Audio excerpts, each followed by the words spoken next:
The music is probably the first thing that I think about when I approach any project. What's the pulse or the rhythm, the heartbeat of the piece? Because music comes through your gut and it doesn't go through your head. Whenever you read something, it's got to go through a process of you understanding it, to try and understand what the writer's getting at or how you can find your own way into it. And music just bypasses all of that. It just goes completely in at the gut. Music was my way into the arts completely, and I love the way that music and drama can sit together. And in almost everything I do, I try and develop that. I feel very passionate that music should emerge from the content. The form comes from the content, always, in every aspect of theatre.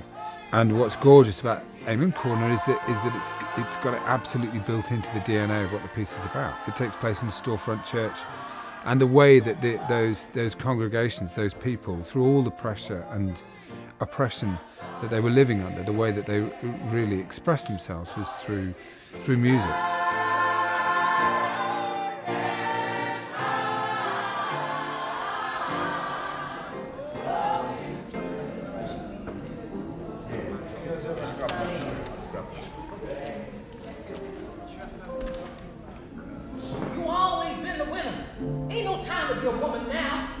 For me, I've always loved doing musical theatre, because for me it's all part of the same medium. Whether I'm singing my dialogue or speaking my dialogue, they have to come from the same place. Emotionally, I have to think about the emotional beats, the journey, the highs and the lows, and for me it doesn't really differ. Music is quite integral to Black American Caribbean storefront churches. We couldn't really do the piece without having the music underpinning it, but it is a play with music, it's not a musical. So it's a very different animal. We have scenes that are set in the church, and so you do have like the service, you have the singing that comes on as you would do in any church, you know, your morning is broken or whatever, but here we have, I know, things like This Little Light of Mine or I'm going to lay my burdens down. And we have music going underneath scenes, so there's a scene happening on stage and then the music's going on upstairs so you can hear the vibe of the community and what's happening around. The gospel just sort of like sits under some of the action and accents certain moments, and especially the way that Rufus is trying to work it in so that it's quite organic, what's happening upstairs, because they live below their church. So at any given time, there's people up there practicing or singing, or there's a couple of meetings going on sometimes when the action's happening downstairs. Music communicates differently to dialogue. The role it plays in the production, it connects people and communicates the intensity, the emotion of the piece. Sister Margaret, the minister, with the world of responsibility on her shoulder, she at times cannot find the words to express that pain and that place of confusion. But a song can give her the comfort.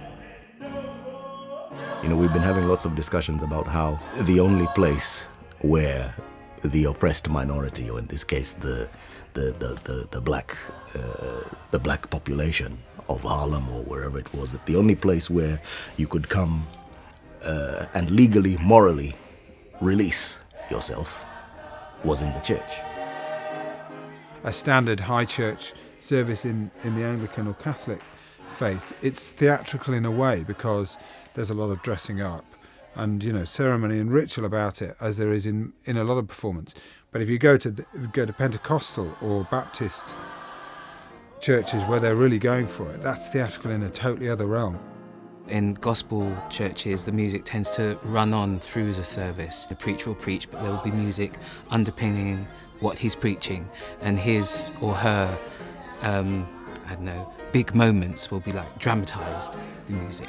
So it's kind of used in the same way in church as you kind of use it in theatre. I want to see the audience tapping their feet and getting into the music and feeling that they're at a service. I don't want them to feel they're at a play. When we're in church, I want them to feel that they're part of the congregation.